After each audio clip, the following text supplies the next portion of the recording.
નમસ્કાર, હું તો બોલીશમાં હું રોનક પટેલ આપનું સ્વાગત કરું છું.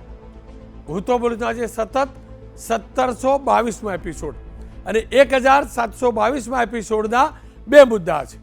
પહેલો મુદ્દો છે આવું કેમ ચાલે છે પંચાયતોમાં, ગ્રામ પંચાયત, તાલુકા પંચાયત, જિલ્લા પંચાયત જેનો સીધો સંબંધ ગામ સાથે છે, ત્યાં ગડબડીઓ કેમ ચાલે છે એને ઉજાગર કરવી છે, સરકાર સુધી વાત પહોંચાડવી છે. બીજો મુદ્દો છે કોના પાપે જોખમમાં જીવ. ઘરની બહાર નીકળતા ડર લાગે છે. ઘરનો કોઈ પણ સભ્ય પ્રવાસે ગયો હોય, હાઈવે ઉપર વાહન લઈને નીકળ્યા હોય તો સલામત આવશે કે નહીં ને તેની કોઈ ગેરંટી નથી.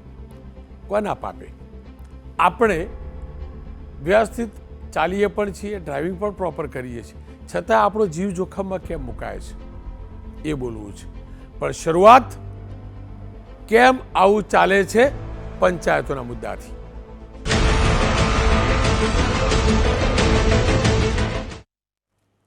બાપુ એટલે કે મહાત્મા ગાંધીજી કહેતા હતા કે દેશનું દિલ ગામડામાં વસે છે, અને જ્યાં દેશનું દિલ વસતું હોય એ ગામડાનો ગ્રામીણ જીવન સતત ધબકતું રહેવું જોઈએ, સુચારુ રીતે ધબકવું જોઈએ.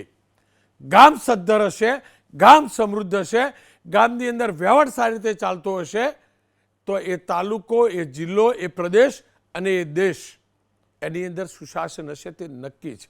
પણ ગામની અંદર જો વહીવટ પ્રોપર નહીં ચાલતો હોય તો ક્યારેય તાલુકો, જિલ્લો, પ્રદેશ કે દેશ એમાં સુશાસન ન હોઈ શકે. આજે છેલ્લા થોડાક દિવસોમાં સામે આવેલા રાજ્યના અલગ અલગ ગામની અંદર જેમની જવાબદારી છે તેવા સરપંચો અને તલાટી મંત્રીઓ એમના કૌભાંડોને ઉજાગર કરવા છે. સાથે જ કેટલાક સરપંચોએ દાખલારૂપ કાર્યવાહી કરી છે, વહીવટ આપ્યો છે, એની પણ વાત કરવી છે. સરપંચ ગામનો મુખી કહેવાય. જૂના જમાનામાં ગામનો ધણી કહેતા હતા. ગામને એ પોતાનો વડીલ સમજતા સરપંચ અને આખા ગામની એક પરિવારની પરવા કરે ને વડીલ એમ કરતા હતા. પણ આપ જે પત્ર જુઓ છો ને, અમરેલી જિલ્લા વિકાસ અધિકારીએ લીલિયાના સરપંચ જીવન વોરાને સસ્પેન્ડ કર્યા છે. ફરજમાં વારંવાર કસૂરવાર ઠરવાના આરોપ સાથે અને હોદ્દાનો દુરુપયોગ કરવા બદલ સરપંચ જીવન વોરાને સસ્પેન્ડ કરાયા છે. તેમની પર આરોપ છે કે ડીડીઓએ જાહેર કરેલા આદેશ મુજબ Pipavav leap agri logistic private લિમિટેડને પંચાયતની મંજૂરી વગર બાંધકામની રજા ચિઠ્ઠી આપી દીધી સરપંચ સાહેબે. ચિત્રા પબ્લિસિટી પાસેથી નિયત ભાડું વસૂલવામાં એ નિષ્ફળ રહ્યા. એટલે ગામની જે આવક હોય હોર્ડિંગ અને એડવર્ટાઇઝિંગ બોર્ડની, એ આવક પણ વસૂલવામાં નિષ્ફળ રહ્યા. પરંતુ ભંડોળ હોવા છતાં બિન સરકારી નાણાંનો ગેરકાયદેસર ઉપયોગ કરી કર્મચારીઓને પગાર પણ એમને ચૂકવ્યો.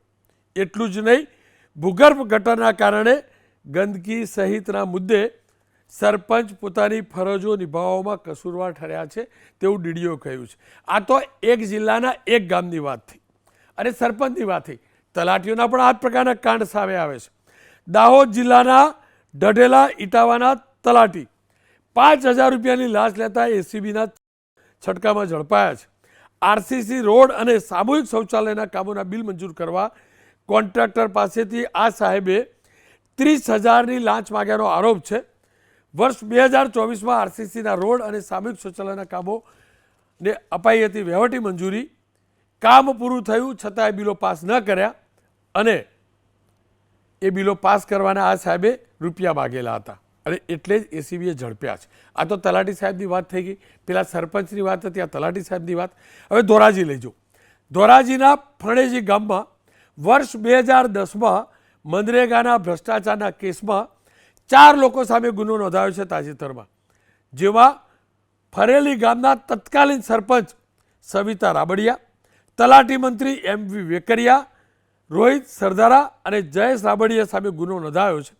આ તમામ પર આરોપ છે કે 2010માં અંદરોઅંદર મેળાપીપળા કરી મનરેગાની યોજનાના શ્રમિકોની 1થી વધારે કામમાં હાજરી પૂરી રૂપિયા જમા કરી ઉપાડી ગેરરીતિ હાજરી હતી અને મનરેગાના કામની અંદર અનેક ઠેકાણે ભ્રષ્ટાચાર સામે આવ્યો છે. આપ તમામને યાદ હશે, બચુ ખાબડ પંચાયત મંત્રી હતા એક સમયના, અને બચુ ખાબડના 2 દીકરાઓએ ભ્રષ્ટાચાર કરેલો, ખોટા રૂપિયા સરકારના વાપરેલા મનરેગાના, અને એ પણ બચુ ખાબડના ગામની અંદર જ, અને એટલે જ એમના વિરુદ્ધ કાર્યવાહી થયેલી, FIR થયેલી. જો કે વાત અલગ છે કે એ બધા ગામની અંદર જ્યાં કામ નહોતું થયું અને રૂપિયા ચૂકવાયા, જે અંતર્ગત સરકારના મંત્રી વિરુદ્ધ, મંત્રીના પુત્રો વિરુદ્ધ કાર્યવાહી થઈ, એ મંત્રીનું મંત્રી પદ ગયું. પણ મારા પ્રદેશની મજબૂત સરકાર અને પંચાયત વિભાગે એક પણ સરપંચને અંદર નથી કર્યો. જ્યારે તમામ લોકો જાણે છે કે ગામની અંદર મનરેગાના રૂપિયાનો દુરુપયોગ થયો હોય, નલ સે જલ યોજનાનો દુરુપયોગ થયો હોય, ન લાગ્યું હોય તો એ સરપંચના ધ્યાનમાં હોય જ, સરપંચના ધ્યાન બહાર ન થયું હોય. પણ સરકારની હિંમત ના થઈ. સરપંચો કેટલા મજબૂત હશે વિચાર કરી લો. હવે વાત કરી લઉં 4 ડિસેમ્બર માંગરોળના લીંડિયાદ ગામની. અહીંના સરપંચ વિરલ વસાવા LCB પકડ્યા. સરપંચ સાહેબ વિરલ વસાવા, એમની સામે જે ગુનો નોંધાયો છે પોલીસ સ્ટેશનમાં, ઓલપાડ પોલીસ સ્ટેશનમાં, દારૂબંધીના ગુનામાં તેઓ વોન્ટેડ હતા. તેમનો ગુનાહિત ઇતિહાસ માત્ર એક ગુના પૂરતો સીમિત નથી. પોલીસ ચોપડે નોંધાયા રેકોર્ડ મુજબ આ સરપંચ સાહેબ વિરુદ્ધ અલગ અલગ પોલીસ સ્ટેશનમાં 15થી વધુ ગુના નોંધાયા છે. આ સરપંચ વિરુદ્ધ ખાસ કરીને પ્રોહિબિશન એક્ટ હેઠળ કોસંબા, વાપી, બારડોલી રૂરલ જેવા વિસ્તારોમાં ગુના નોંધાઈ ચૂક્યા છે. એટલું જ નહીં, 2023માં તો આ સરપંચ સાહેબ સામે પાસાની દરખાસ્ત પણ કરવામાં આવી હતી. દારૂના ગુના ઉપરાંત તેમની સામે મારામારીનો પણ ગુનો નોંધાયો છે. હવે વધુ એક ઉપલેટાનો કિસ્સો કહી દઉં. 7 ડિસેમ્બરે મોટી પાનોલીમાં ઉપસરપંચ સહિત ગ્રામ પંચાયતના 7 સભ્યોએ સામૂહિક રાજીનામા આપ્યા. આરોપ લગાવ્યો કે ગ્રામ પંચાયતમાં ઘોર બેદરકારી ચાલે છે. મહિલા સરપંચ ગ્રામ પંચાયતમાં હાજર રહેતા નથી. તેમના પતિ મનમાની કરે છે. છેલ્લા 6 મહિનાથી સ્વચ્છતાના અભાવે અનેક વાર રજૂઆત છતાં સરપંચ એ વાત ધ્યાને નથી લેતા. એવો અન્ય કોઈએ નહીં, ઉપસરપંચે આરોપ લગાવ્યો છે.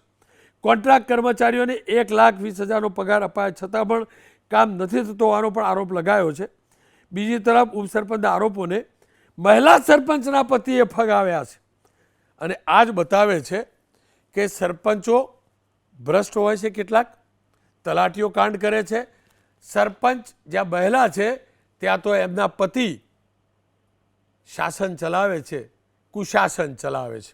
અને આ જ કારણ છે કે લાખો કરોડોની ગ્રાન્ટ આપ્યા પછી, દુનિયાભરની ગ્રામીણ વિકાસની યોજના હોવા છતાં પણ આજે પણ મારા ગુજરાતના એ ગામ ગોકુળિયા ગામ નથી બની શક્યા. કેશુબાપાની કલ્પના હતી, એમને શબ્દ આપેલો, આપણું ગુજરાતનું ગામ ગોકુળિયું. બતાવો ને ગોકુળિયા ગામ, આંગળીના વેઢે ગણાય ને એટલા ગામ પણ ગોકુળિયા નથી થયા. હા, 2-3 કિસ્સા ચોક્કસ છે જ્યાં સરપંચે ઉત્કૃષ્ટ કામગીરી કરી છે, એની પણ પછી ચર્ચા કરીશ. પણ આપણા મુખ્યમંત્રીએ આ બધા સરપંચોની ચૂંટણી થઈ પછી સરપંચો પદ લીધા, એ પછી સંમેલન કર્યું, ત્યારે આ સરપંચોને શીખ જરૂર આપી. કાર્યક્રમની શરૂઆત, ચર્ચાની શરૂઆત કરતા પહેલા મુખ્યમંત્રીશ્રીએ શું કહ્યું હતું એ સંભળાવી દઉં. પૈસા પાછળ પડવા જેવું નથી, નહીતર પછી તમને ખબર છે ને, અત્યારે તો 0 ટોલરન્સ, ભ્રષ્ટાચારની સામે 0 ટોલરન્સથી કામ કરી રહ્યા છે. કોઈને છોડ્યા નથી. હાથમાં આવ્યા પછી કોઈને છોડ્યા નથી ને છોડવાના નથી. એટલે આપણે તો બધા નવા છીએ, એટલે કોઈ આપણને દોરવી ના જાય ખોટી રીતે, એ તમારે બધાએ ધ્યાન રાખવાનું. તમારે જે કામ હોય, અમે અહીંયા બેઠા છીએ, તમે ગમે ત્યારે મળી શકો છો અમને. મુખ્યમંત્રીની સલાહ કેટલાક સરપંચો માની પણ હશે, પણ કેટલાય અહીંથી સાંભળી અહીંથી બહાર કાઢી હશે. કારણ કે અહીંયા જો પાપ હોય તો પછી મુખ્યમંત્રી ગમે એટલી સલાહ આપે ક્યાંથી સુધારવાના. હું તમામ સરપંચોની વાત નથી કરતો, પણ જે ખરાબ ઇરાદા સાથે સરપંચની ચૂંટણી લડે છે, કરોડો લાખો રૂપિયા ખર્ચી અને સરપંચ બને છે, ખેલ કરવા માટે, એમની વાત કરું છું. મુકેશ સખિયાજી મહામંત્રી છે સરપંચ પરિષદ ગુજરાતના. હિમાંશુભાઈ પટેલ પૂર્વ સરપંચ પણ છે, પુછરી ગામ, આદર્શ ગામ એમને બનાવેલું, બીજેપીના નેતા પણ છે. અજીતસિંહ રાઠોડ વિપક્ષ નેતા છે ગાંધીનગર જિલ્લા પંચાયતના, અને અજીતસિંહ તો પ્યોર પંચાયતના માણસ છે. અજીતસિંહ, આપની પાસે આવું એ પહેલાં મુકેશભાઈ સાથે વાત કરી લઉં. મુકેશભાઈ, શું કારણ? આપણા ત્યાં મને યાદ છે ગામમાં સરપંચ નીકળતા ને તો સરપંચ સાહેબ કહેવાતા, મુખી સાહેબ કહેવાતા, પણ આ સ્થિતિ કેમ સર્જાઈ? કેમ સરપંચો ગામનું હિત ભૂલીને આવા ખેલ કરવામાં પડે છે? જો કોઈ પણ સરપંચો આવું કરે છે એના માટે અમે ખરેખર દુઃખ વ્યક્ત કરીએ છીએ. આવા સરપંચોના હિસાબે આખી સમગ્ર સરપંચની નાત બદનામ થાય છે. આવા સરપંચો માટે જે પગલાં લીધા એનાથી પણ વિશેષ પગલાં હું તો કહું છું સરકાર લે, એના માટે અમે રાજી છીએ. અને કોઈ પણ જગ્યાએ કાંઈ પણ સરપંચ આવું કરતા હોય તો અમારા માધ્યમથી પણ સરકાર કે કોઈ પણ અધિકારી અમારો સંપર્ક કરે તો અમે પણ એમની સાથે રહેવા તૈયાર છીએ. અને કોઈ પણ કામ આજે મારો સરપંચો માત્ર ખાલી એવા કામ નહીં, જે તમે કીધું કે ભાઈ આટલા સરપંચો સારા કામ કર્યા છે, મારી પાસે પણ એવા સરપંચો છે. આણંદ જિલ્લાનું ઉત્તરસંડા ગામ લ્યો, ગાંધીનગરનું તમે આ સિહોલી લ્યો, પરબતભાઈ ઠાકોરજીએ એવડા કામ મોટા કર્યા. ચેખલારાણી ગામ લ્યો ગાંધીનગરનું, કે જેમણે મિયાવાકી વન બનાવ્યા છે, કે જે આખા ગુજરાતમાં ઘણી આંગળીના વેઢે ગણી શકાય એવા વનો બનાવીને એક આ પર્યાવરણ ક્ષેત્રે પણ બહુ મોટામાં મોટું કામ કર્યું છે. અને એમના એવા કામ થાય છે, લોકો કરે છે. આજે જામખંભાળિયાના બેહ ગામના સરપંચ છે પ્રવીણભાઈ ગઢવી, એમને 20 કિલોમીટર જેટલી 2-3-4 કિલોમીટર જેટલું એક એવું કામ કરી પાઇપલાઇન લઈ આવી અને માતાજીના એક મંદિરે પાઇપલાઇન પહોંચાડી છે. અને એમના ગામમાં નીચે અવેડો, ઉપર કબૂતરનો છે એ બંને ચબૂતરો બનાવ્યો છે, અને એક સેલ્ફી પોટના જે યુવાનોમાં આકર્ષણ છે સેલ્ફી પોટ જેવું અનેક સારા કામો અનેક યોજનામાંથી ગ્રાન્ટો લઈને બનાવે છે. પણ સરવાળે એવું થાય છે કે 5 સરપંચોના હિસાબે કે 25 સરપંચોના હિસાબે જે 5000 સારા સરપંચો છે એમને બદનામીનો બટ્ટો મળે છે. એના માટે અમે પણ દુઃખી છીએ સાહેબ. મુકેશભાઈ, જુઓ, આપ પણ જાણો છો, ખાસ કરીને શહેરીકરણ થઈ રહ્યું છે.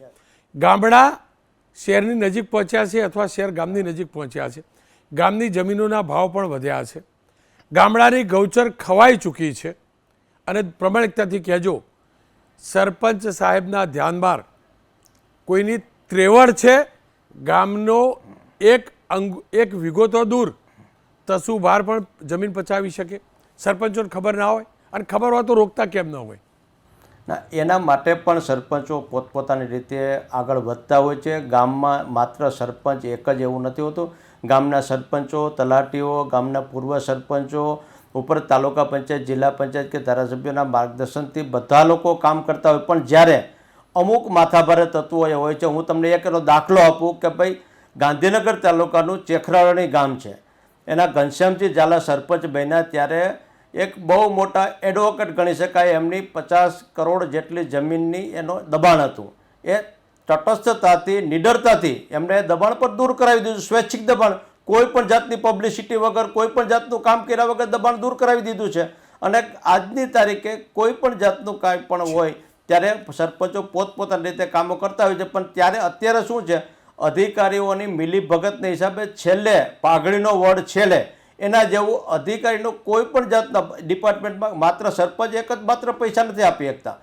પહેલાં હતું કે સરપંચ પોતાની સહીથી પૈસા ઉપાડી શકતા હતા અને પોતાની રીતે વાપરી શકતા. અત્યારે શું થાય છે, સરપંચની માત્ર સચિવની પણ સહી આવે છે, ઉપરાંત એની આખી MB લખાય છે, તાલુકા પંચાયત, જિલ્લા પંચાયતમાંથી એની બિલો મંજૂર થાય છે, પછી જે તે વ્યક્તિને પૈસા ચૂકવાય છે. રહી વાત મનરેગાની, તો મનરેગામાં તો જોબ કાર્ડના પૈસા ડાયરેક્ટ અહીંથી કાર્યપાલક ઇજનેર ચૂકવે છે, અને એમાં સરપંચની કોઈ ભૂમિકા જ નથી. એક રૂપિયો સરપંચને મનરેગાના જોબ કાર્ડમાં આપવાની છે જ નહીં. મુકેશભાઈ, જુઓ, યસ, ગામની અંદર કામ ના થયું હોય મનરેગાનું અને પૈસા પડતા હોય ને, અને સરપંચને ખબર ના પડે, મોટા ભાઈ એવું શક્ય જ નથી. આ મનરેગાની જેવું વાત કરું છું, પેલા મંત્રીના દીકરાઓ અંદર થયા એમાં તમે માનો છો સરપંચને ખબર ના હોય? તમે માનો નલ સે જલ યોજનામાં નલ નહીં લાગ્યા અને એમના પૈસા લેવાઈ ગયા, એ સરપંચને ખબર ના હોય? શું વાત કરો સાહેબ, શું વાત કરો? જોબ કાર્ડના કેટલા ખોટા જોબ કાર્ડ બને, તો એ બધી વાત બરાબર છે. હું ફરીથી કહું, પ્રમાણિક સરપંચોને સલામ ભરું છું, પણ આ બધી ખબર ના હોય? ના હોય ખબર સાહેબ? પ્રમાણિકતાથી કહો. ચલો ના, ખબર હોય છે. અમુક સમયે એ પોતપોતાની રીતે રજૂઆત કરતા હોય છે, પોતપોતાની રીતે કહેતા હોય છે. પણ ક્યારેક શું થાય છે કે ભાઈ અમુક સમયે અવાજ દબાઈ જતો. મંત્રીના છોકરાની સામે મંત્રી પોતે જો જ્યાં કામ કરતા હોય તો ત્યાં સરપંચો અવાજ કરી કરીને ક્યાં કરે? આખું રાજ્યનું તંત્ર જેમની પાસે હોય, જિલ્લા વિકાસ અધિકારી, તાલુકા વિકાસ અધિકારી, એ બધું હોતું હોય, ઉપરથી બધું ચાલતું હોય તો સરપંચો દબાજ કરે. ચાલો, સરપંચે એનો પોતાનો પક્ષ રાખવો જોઈએ, લેખિત રજૂઆતો કરવી જોઈએ, પણ છતાં નિષ્ફળ ગયા છે. તો એ ભૂલ ખરેખર સરપંચની ગણાય જ છે, અમે સ્વીકારી છે. મુકેશભાઈ, આપ જોડાયેલા રહેજો. ફરીથી કહું છું, તમે કોણ કે અવાજ નહીં થતો. મારી ચેનલ ઉપર મારા રિપોર્ટરના ધ્યાનમાં લાવવાને મારો રિપોર્ટર ચેક કરીને મોકલે ને તો મેં અનેક પ્રોગ્રામ કર્યા છે, નાના નાના ગામના કર્યા છે. કડી તાલુકાનું 3 દિવસ પહેલાં જ કાર્યક્રમ કર્યો. એ ફળિયાની જમીન કોઈ હડપી લીધી હતી, બરાબર. એટલે સરપંચ ઈચ્છે ને સાહેબ, ગામનો ધણી એમને કહેવાય સાહેબ, મુખી કહેવાય. મારી સાથે અજીતસિંહ જોડાયા. અજીતસિંહ, તમે તો પ્યોર ગામડાના માણસ છો. તમે માનો છો કે સરપંચનો અવાજ કોઈ દબાઈ શકે કે પછી સરપંચ જ મજબૂર થઈ જાય પેલા નેતાઓનું માર્ગદર્શન નહીં? માફ કરજો સરપંચ સાહેબ, માફ કરજો. મુકેશભાઈ માફ કરજો, પણ હું આ શબ્દ વાપરું છું. આ સાંસદ, ધારાસભ્યો, એમનું માર્ગદર્શન નહીં. માર્ગદર્શન શેના માટે મેળવવાનું? તમે આ શબ્દ વાપર્યો ને, એ જ કહું, શેના માટે મજબૂર થાવ? એ ધારાસભ્ય અને સાંસદ મારા સરપંચનું માર્ગદર્શન મેળવે, એના ચૂંટણી જીતવાની છે ને સાહેબ. અર્જુનસિંહ, સાચું કહેજો, મારા ગામનો મુખી ખરેખર મુખી રહ્યો છે ખરો કે એને મજબૂર રાખવામાં આવેલો છે, અથવા તો પછી મેળા પીપળામાં ખેલ ચાલે છે? રોનકભાઈ સાહેબ, જે આપ વિષયનો મુદ્દો લઈને ભ્રષ્ટાચાર બાબતે નીકળ્યા છો, ખરેખર ગંભીરતા હોવી જોઈએ અને સમગ્ર રાજ્યમાં આ બાબતની નીચેના પાયાથી ગંભીરતા હોવી જોઈએ. મુકેશભાઈએ જેમ સ્વીકાર્યું કે ભાઈ ભ્રષ્ટાચાર થાય છે, આ તે છે, એના ઘણા કારણો છે. આપે જે કીધું એમાં હું સ્વીકારું છું કે ભાઈ સરપંચ હોય, 10% સારા સરપંચો હોય છે, બાકી મોટાભાગે થતું હોય છે. પણ જેટલું સરપંચો જવાબદાર છે એટલું સાથે સાથે તંત્ર પણ જવાબદાર છે, એવું મારું હંમેશા. હું એ 1990માં સરપંચ રહી ચૂક્યો છું. હું 10 વર્ષ સરપંચ છું. મને ખબર છે કે અધિકારીઓ એક પગલાએ એક જગ્યાએ તમારે મંજૂરીઓ અધિકારીઓને લેવાની હોય છે અને ક્રોસ વેરિફિકેશન પણ અધિકારીઓ કરતા હોય છે. બીજી વસ્તુ એક થાય કે એક માહોલ, એક માનસિકતા બની છે કે નેતાગીરી માત્ર પૈસા કમાવા આવીએ. એ એક ડાયલોગ ઊભો થવો જોઈએ, એક સંવાદિતા થવી જોઈએ કે તમે પ્રજાના કામ માટે થઈને આવ્યા છો, તમે પ્રજા માટે થઈને આવ્યા છો. તમારી માનસિકતા, તમારી નીતિવત્તા, તમારી નિયતિ આ બધી સ્પષ્ટ હોવી જોઈએ. મનરેગા સબબ આપે જે ચર્ચા કરી તે, દબાણો બાબતે ચર્ચા કરી તે, હું સાહેબ આપણે બહુ સિમ્પલ બે દાખલા આપીશ. કારણ કે હું મનરેગા ઉપર, હું જિલ્લા પંચાયતમાં છું એટલે મનરેગાનું ફોકસ મારું વધારે હોય છે, અને બીજી વસ્તુ કે મારું દબાણ બાબતે પણ ફોકસ વધારે હોય છે.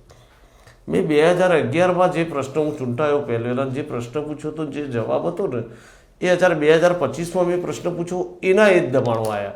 અને જ્યાં પ્રકરણ પેલા આપણને ખબર હોય તો બહિયલ તાલુકો, આપણે બહિયલ દહેગામ તાલુકાનું ગામ છે, ત્યાં એક પ્રશ્ન ઊભો થયો. પછી એ રાયટ્સ થયા ને એમાં દબાણ જોયા.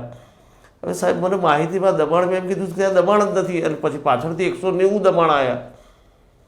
હવે એવા વખતે સરપંચ શું કરે? તલાટી દબાણની સત્તા તંત્રને આપવી જોઈએ, સરપંચને એનાથી દૂર કરવો જોઈએ કે સરપંચ ગામનો આગેવાન છે, ગામમાં ચૂંટણીને આવ્યો છે, એ ગામમાં માહોલ રાખીને કરશે, પણ જ્યાં ના થતું હોય તો એના સામે એક્શન સરપંચ સામે લેવાય. દબાણ થયું એનો જવાબદાર તલાટી છે, દબાણ થયું એની માહિતી સરપંચને તલાટી આપી લે ટીડીઓ છે, સર્કલ ઇન્સ્પેક્ટર છે, છેલ્લે ના હોય તો અલ્ટિમેટલી જિલ્લાનો વડો છે. કોઈ તંત્ર નહીં, કશું જ નહીં. જનરલી સંવાદિતા સરપંચો સાથેની જે હોવી જોઈએ, તંત્રની, જિલ્લાના તંત્રની, તાલુકાના તંત્રની અને સરપંચ તલાટીની, મને એવું લાગે છે છેલ્લા 5 વર્ષમાંથી આમાં અભાવ આવ્યો છે. હું માનું છું કે હશે 10% સરપંચો ઘણા સારા છે.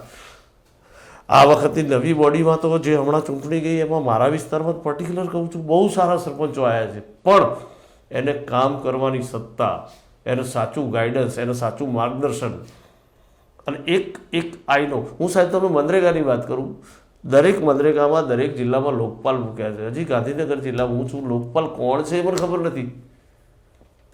જિલ્લા પંચાયતના પ્રમુખનો પણ ખબર નહીં હોય કે લોકપાલ કોણ છે મનરેગામાં. પણ એ આખી લિંક, એ લાઈન ઉપરથી લઈને નીચે સુધી, નિયામકથી ચાલુ કરી ટીડીઓથી ચાલુ કરીને ત્યાંનું લોકલ બીએસએફભાઈ, આનું મનરેગાનું તંત્ર અને નીચે સુધી બધાય આ બધા આમાં લીપ છે. સાહેબ બહુ આશ્ચર્યની સાથે રોનકભાઈ, તમને આમ સહેજ પણ નહીં હોય, હું સ્પષ્ટ કહું છું કે ભૂતકાળમાં માટી કામ, મેટલ કામ મંજૂર કર્યા હોય 5 લાખના કામ હોય ને 50,000ના કામ થતા હતા. તમે સમજો. અને એના કરતાં વિશેષ હમણાં બહુ સરસ, હું મારા ગાંધીનગર જિલ્લા વિકાસ અધિકારીને કહીશ કે એને એક્શન લીધા કે ભાઈ કોઈ કામ પ્રિમાઇસીસની બહાર કે પંચાયતની પરિઘની બહાર નહીં કરવું. સાહેબ નહીં માનો, ઓછામાં ઓછા 1 કરોડના કામ અટકી ગયા. ખબર છે કે આ લોકો આડેધડ કરી દેતા હતા, કોન્ટ્રાક્ટરો કરી દેતા હતા, એડવાન્સમાં કામ થઈ જતા હતા. ટકાવારી 5% સરપંચ, તલાટી, ટીડીઓ, એસઓ, સર દુકાન, કાયદેસરની દુકાન. અજીતસિંહજી આપ જોડાયેલા રહો. પાછા આપણને ભલામણ કરવા આવશે કે બાપુ જોજો ને જરા. જી જી અજીતસિંહ, આ જોડાયેલા રહો. તમે તો વિપક્ષમાં છો, પણ આ શાસક પક્ષમાં કેટલી ભલામણો આવતી છે? હિમાંશુભાઈને જ પૂછી લો. હિમાંશુભાઈ, આ ટકાવારીનો ખેલ છે શું? જ્યાં તમે તો આ નલ સે જલ યોજનાને નજીકથી જાણી અને પાણીનું ટીપું એ નહીં આવ્યું, ખાલી પાઇપો લાગી સાચી ખોટી. આ ટકાવારીની અંદર સરપંચના કેટલા ટકા, તલાટીના કેટલા ટકા, ઉપર સુધીના કેટલા ટકા? રોનકભાઈ, તમે બંને પાસા ગ્રામ પંચાયતના સરપંચના અહીં મૂક્યા છે આજના મુદ્દામાં. એક સરપંચ એવું કે જે સત્તાનો સદુપયોગ કરે ચૂંટાયા પછીની, એક સરપંચ તરીકે કામગીરી સત્તાનો દુરુપયોગ કરે. આ બંને પાસા આપે મૂક્યા છે ને આ વાસ્તવિકતા છે કે જ્યારે ચૂંટાઈને આવ્યા પછી આ બંને પ્રકારના વ્યક્તિઓ નેતૃત્વમાં ક્યાંક આવે છે અને એના લઈને જો સદુપયોગ કરે તો ગામના લોકોને ફાયદો થાય છે, દુરુપયોગ થતો હોય તો એનું નુકસાન ગામ ભોગવતું હોય છે. અને હું માનું છું કે પંચાયતી રાજ અને વિધાનસભા, લોકસભા સહિત આ એક પદ એવું છે કે જે મેન્ડેટ એટલે પાર્ટી સિમ્બોલ વગર વ્યક્તિ તરીકે સરપંચને ચૂંટવામાં આવે છે. કોઈ પણ પ્રકારની વિચારધારાના લોકો ગામડામાં હોય પણ જ્યારે એ સરપંચને ચૂંટતા હોય છે ત્યારે એક વ્યક્તિનામાં એ આદર્શ ગુણો જોતા હોય છે અને પરિણામે સરપંચની ચૂંટાવ્યા પછી સરપંચની પોઝિશનમાં આવતા હોય છે. પણ રોનકભાઈ, જે વાત થઈ એ રીતે જ કે ચૂંટાયા પછી એના ઘણા બધા અલગ અલગ એંગલ થઈ જતા હોય છે. ક્યાંક આર્થિક બાબતો સાથે જોડી જાય, ક્યાંક એના બીજા નિજી સ્વાર્થ થઈ જાય અને પરિણામે એનું એ આખું ફળ એક ગામ ચાખતું હોય છે. ફળ એટલા માટે કે એનું નુકસાન 5 વર્ષ સુધી જ્યારે એ સરપંચ સિસ્ટમમાં હોય અને ગામને એ વિકસિત ન કરી શકે, ગામને યોગ્ય વિકાસ ન કરી શકે, એટલે ગામ 5 નહીં 10 વર્ષ પાછળ ધકેલાતું હોય છે. અને જે સરપંચ એક્ટિવલી કામ કરતો હોય, જેને ગામ પ્રત્યેનું કમિટમેન્ટ હોય, ગામ પ્રત્યે કામ કરવાની લાગણી હોય, તો એના સારા ફળ ગામને મળતા હોય છે.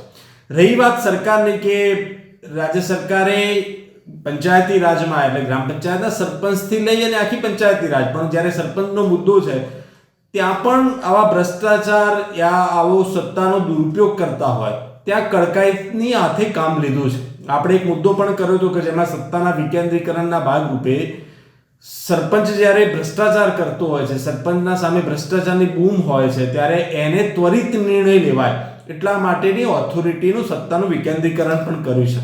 પણ આ પાવરનો ઉપયોગ છે. પણ આ ક્યારે બદલાશે?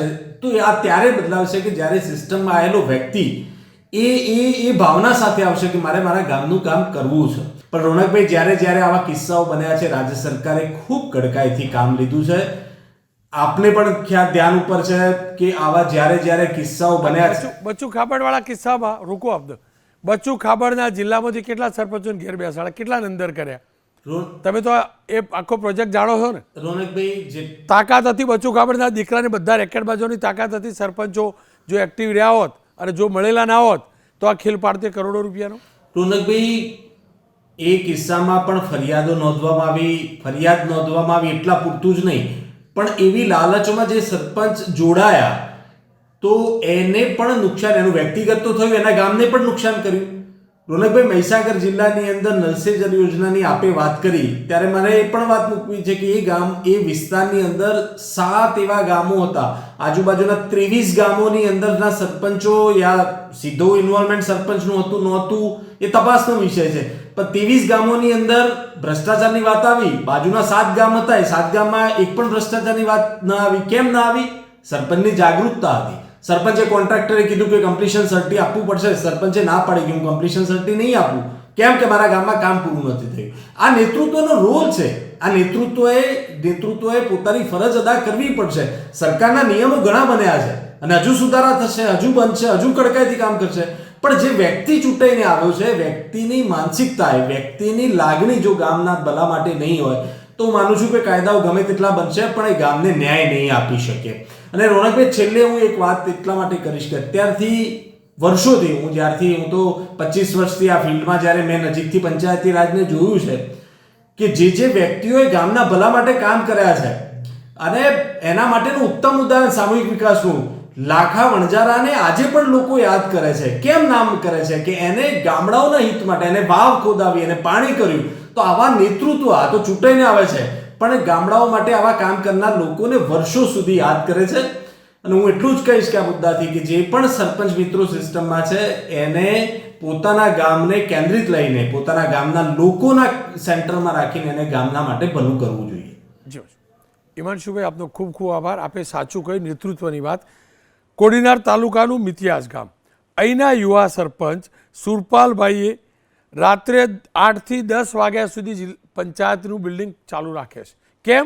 તો મોટાભાગના શ્રમિકો છે, દિવસ દરમિયાન ખેતરમાં જાય, પછી કામ હોય તો ક્યાં જાય, એટલા માટે રાત્રે મોડા સુધી આ પ્રકારે પંચાયતનું કામ ચાલુ રાખવામાં આવે છે. સરપંચ ખુદ બેસે છે.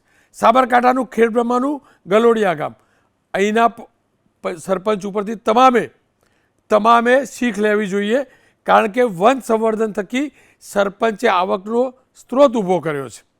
આ જ પ્રકારે અનેક સરપંચો આ પ્રકારના કાર્ય કરે છે. પણ દુઃખની વાત એ છે કે એક સમય હતો કે જ્યારે સરપંચ એની શાખના આધારે ચૂંટાતો હતો. એ સમરસ તરીકે તો સમરસ પંચાયત કે પછી ચૂંટણી તો ચૂંટણી, સરપંચની ઉમેદવારની શાખ જોઈને એને સરપંચ બનાવવામાં આવતો હતો. અત્યારે શાખવાળા એ કોઈ ઉમેદવાર બનાવતું નથી અને ઉમેદવારી કરવા જાય તો સમરસ ગામના નામે એમને ચૂપ કરી દેવામાં આવે છે. અત્યારે તો જેની પાસે આ છે ને સરપંચ બને છે અને સરપંચ બન્યા પછી બધું ખિસ્સા ભરે છે, તિજોરીઓ ભરે છે, એટલે આ તકલીફ થાય છે. હું તો બોલીશમાં વાત હવે અનેક મુદ્દાની, અને મુદ્દો છે આપણી તમામની જિંદગીને લગતો.